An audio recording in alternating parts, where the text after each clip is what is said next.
오늘 낭독할 책은 대학 교수가 된 ADHD 소년입니다. 저자는 24살이 되어서 주의력 결핍 과잉 행동 장애 진단을 받는데요. 그 이후 많이 이쪽으로 공부를 하고 연구를 해서 대학 교수가 된답니다. 자, 일부 안에 들어가 있는 내용들 제가 낭독해 보도록 하겠습니다. 나는 아들만 5 있는 집의 막내로 태어났다. 제일 큰형 짐은 집안의 수제다. 지금은 신경과 의사로 우리 엄마는 짐이야말로 진짜 의사라 할 만하다고 입에 침이 마르게 칭찬한다. 그는 학교에서도 항상 이름을 날렸고 내 기억에 A 밑으로는 받은 적이 없었다. 그래서 큰형을 가르쳤던 선생님들은 나를 만나면 의뢰 형같이 똑똑하겠거니 기대했다가 일단 한번 내 과제물을 채점하고는 단박에 그 환상을 깨곤 했다. 나는 차분하지 못하고 어처구니 없는 실수가 빈번하며 아주 쉬운 일에도 주의 집중을 못해 어려움을 겪었기 때문이다. 둘째는 글렌형이다. 둘째 형은 집안의 스포츠 스타다. 레슬링, 육상, 미식축구에다 야구까지 만능 운동선수다. 대학 시절 미식축구 시합 때는 한 게임에서 한 번 하기도 쉽지 않은 터치다운을 4번이나 하는 기록을 세운 적도 있다. 내가 고등학교에 입학할 무렵에 미식축구, 야구, 레슬링 코치들이 나를 데려가려고 줄을 섰다가 내가 하는 꼴을 보고는 시원찮아 돌아선 기억이 있다. 나는 움직임은 많았지만 생산적으로 활동하는 것이 아니라 몸의 협응이 잘 이루어지지 않아 행동이 어줍은 가운데 그저 산만하고 부잡스러운 쪽에 가까웠던 것이다. 야구 시합 중에 한눈 파는 사이 벼랑간 날아온 공이 내 머리를 맞히고 튀어나간 적도 있었다. 그것도 한 경기에 2번이나 말이다. 저는 3번째로 형제들 중간이다. 그는 아주 다정한 사람으로 집안의 테디베어 같은 존재다. 레슬링 경기를 하는 중이라도 상대방이 아프다고 소리 지르면 그냥 살며시 놓아줄 정도다. 정말 누구라도 아프게 할 수 없기 때문이라나? 그게 바로 존의 진면목이고 그래서인지 모두들 존을 좋아한다. 반대로 나는 누구나가 좋아하지 않았다. 나는 사람들이 싫어하는 말들만 골라서 했던 것이다. 무례하고 잘난 척하고 밥맛 없는 소리만. 하지만 절대 그럴 의도가 있는 것은 아니었다. 그냥 내가 미처 깨닫기도 전에 그런 말들이 튀어나왔다. 그러니 자라면서 당연히 친구가 많지 않았고 그건 지금도 마찬가지다. 그 다음 끝에서 2번째가 리처드. 우리 집의 개그맨이다. 지금도 조그마한 클럽에서 코미디를 하는데 억울하게 실이 가끔은 내 이야기를 소재로 삼는다고 한다. 그는 사람들을 웃기는 재주가 있다.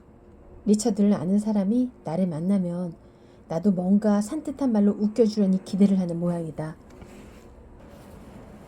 물론 내가 노력이야 하지만 한마디 한다는 게 항상 사후정식의 썰렁한 농담이니까 모두들 고개를 갸우뚱거리며 돌아서곤 한다.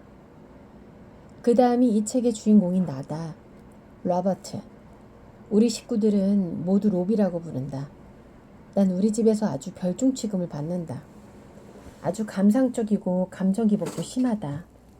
집안에서 뭔가 고장나고 없어지면 의뢰 의심을 받는 녀석이며 모두들 혀를 차거나 머리를 설레설레 흔드는 놈이다. 나는 아주 이상하게 생겨먹었고 글러먹은 놈이며 지나치게 예민하고 칠칠치 못하고 하는 일마다 시원찮고 거기다 별나기까지 하다. 나는 초콜릿 맛이 나는 핫도그처럼 우리 식구들에게는 아주 낯선 존재였던, 그리고 지금도 그런 것이다. 우리 엄마는 미국 이민 1세대다. 우리 외할머니는 노르웨이 스타방에르 출신이고 외할아버지는 스웨덴 스톡홀름에서 오셨다. 이 북구인들은 가족 간의 유대가 깊고 교육열이 대단하며 교육에서 체벌의 효과를 믿지 않는다. 우리 엄마는 이런 집안 분위기에서 자란 분이다. 하지만 우리 아버지 집안은 이와 정반대다. 아버지의 조상은 보헤미아 지방에 뿌리를 두고 있다고 하는데 언제 미국 땅에 발을 들여놓았는지는 알 수 없다. 아마 몇 세대 전인 것 같은데 너무나 오래전이어서 지금도 자신들을 옛날 지명대로 보헤미아 사람이라고 생각하지 지금 국명을 따라 체코인이라고 하지는 않는다. 어머니와는 달리 아버지는 체벌의 필요성을 절대적으로 인정하셨다. 따라서 나는 종종 그분 무릎 위에 엎어진 채 볼기짝을 맞곤 했었다. 어쨌든 내 괴상한 성격이 어머니 쪽보다는 아버지 심기를 더 자주 건드렸음에 틀림없다. 아버지는 기질상 참을성이 없는 편이었고 우리들이 늘 당신 통제하에 있기를 바라셨다. 어머니가 아버지보다는 훨씬 인내심이 있고 이성적인 편이었지만 내 행동에서는 어떠한 논리적 근거도 찾을 수 없었기 때문에 다만 끝없는 혼란 속에서 괴로워하셨다. 말하자면 나란 인간은 매일매일 우리 부모님의 인내심을 시험하는 게 주된 일과였다고나 할까.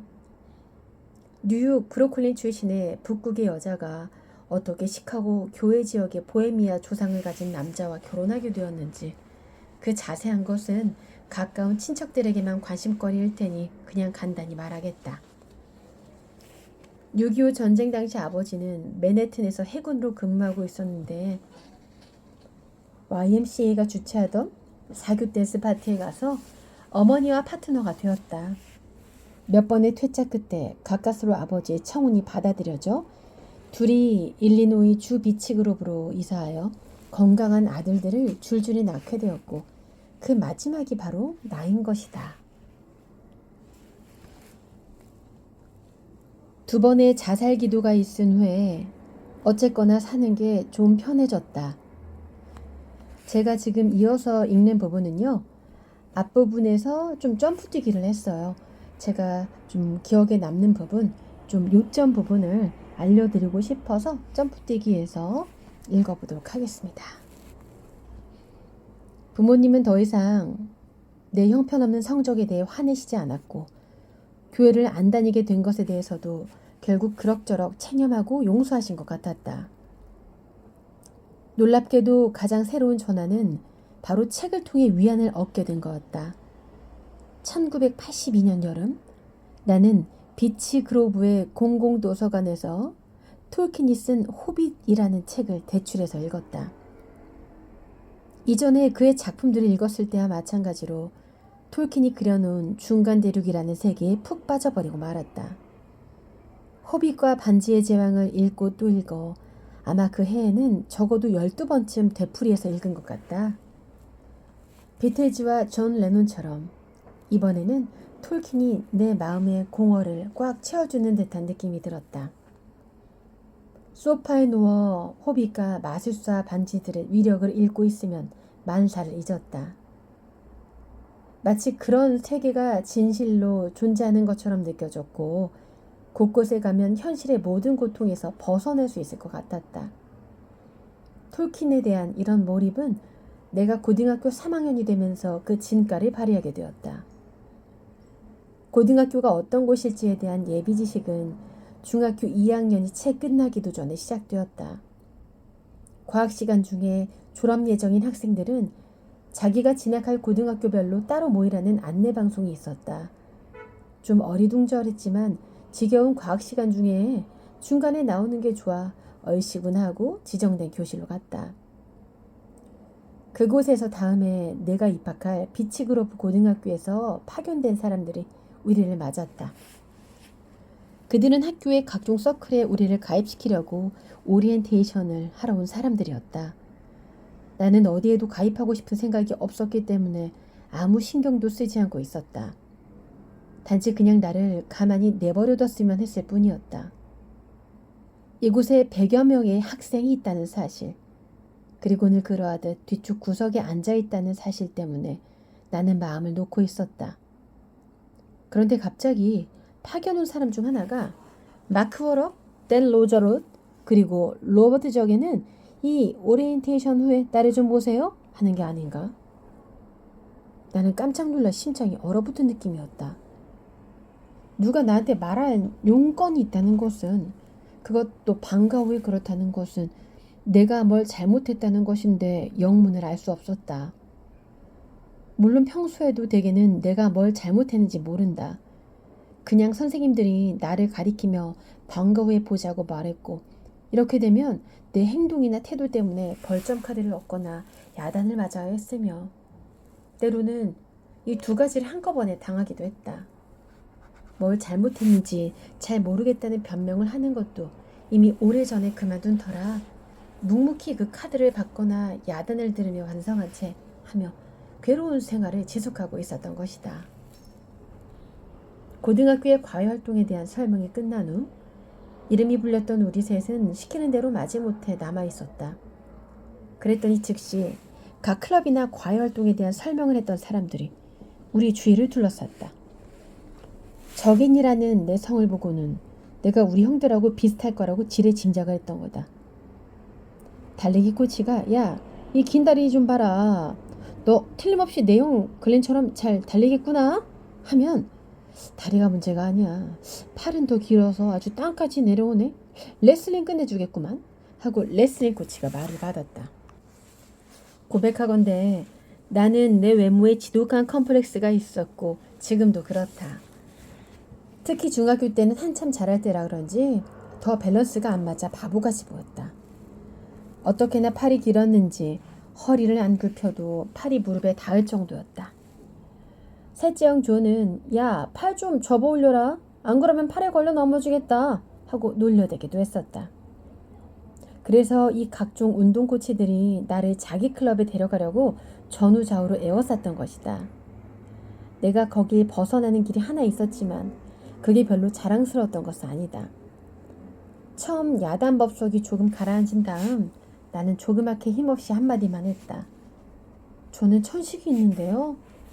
당장 어색한 침묵이 돌더니 이번에는 모두들 데니에게로 향했다. 데니도 운동선수 형이 있었던 것이다. 이제 코치들이 데니에게 자기네 클럽을 자랑하며 가입하라고 성화를 했다. 데니는 어쩔 줄 몰라 겁에 질린 표정이었다.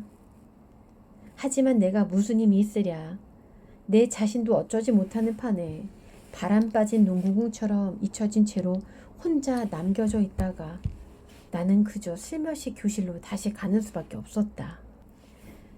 이 사건은 그로브 사우스 고등학교에서의 내 위상을 단적으로 보여준다. 나는 적앤이라는 막강한 가문의 신입생으로 받아들여진 것이다. 물론 이 이름이 그 값을 하는 때도 있었다. 예를 들면 종종 고학년 여학생들이 내게 와서 그때 졸업반이었던 리처드 형 안부를 묻곤 했다. 이걸 보고 우리 반 남학생들은 이 여학생들이 나를 좋아한다고 생각하기도 했는데 나는 굳이 그 생각을 정정해 주지는 않았다. 하지만 이런 적앤진 막내라는 것이 반대로 작용할 때도 있었다. 늘 형들하고 나를 비교해서 그만큼 못하다고 실망들을 하는 것이다. 처음 운동 코치들이 내가 천식이 있다는 걸 안 후 실망한 것처럼 많은 선생님들이 내가 학과 공부에 시원찮은 것을 보고 충격을 받곤 했다. 저널리즘 시간이 가장 극적인 예일 것이다.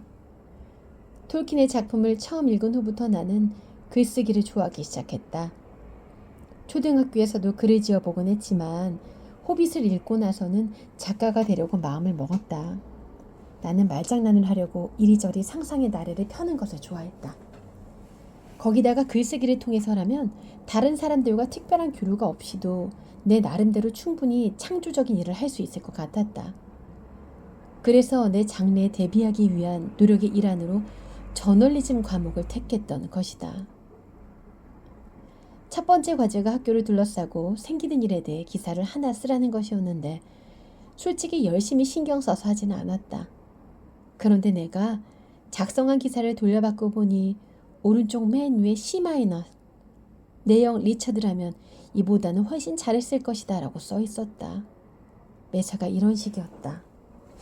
네, 제가 오늘은 대학 교수가 된 ADHD 소년 리틀 몬스터의 일부를 낭독을 해봤어요.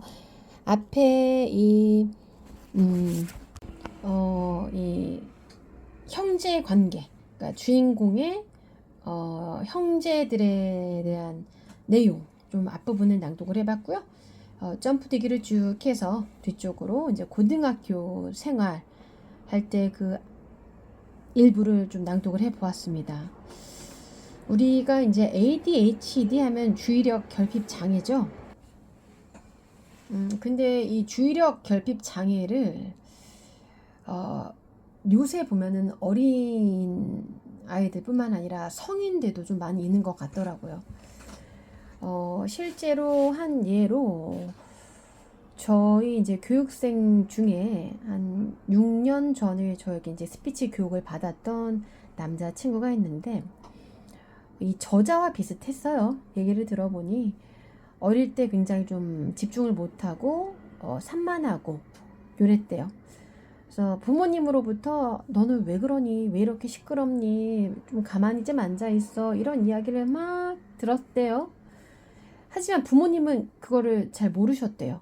그리고 난 다음에 이 친구가 20살 군대에 가서 내가 다른 사람들과 많이 다르구나라는 느꼈고 그 즈음하여 본인이 이제 ADHD라는 걸 알았다고 합니다.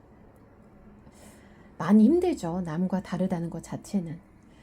근데 이 친구가 스피치 교육을 받은 이유는 이 약을 먹고 정신과를 다니면서 상담을 하고 하면서 많이 좋아졌는데 이 스피치라는 것도 좀 1대1로 뭐 다대일로 이야기를 하더라도 내가 집중을 해야 상대방 이야기에 집중을 하고 또 내가 가만히 앉아 있거나 한 공간에 있을 때 내 스스로에 대해서 좀 차분해야지 이야기를 할 수 있는 부분이잖아요.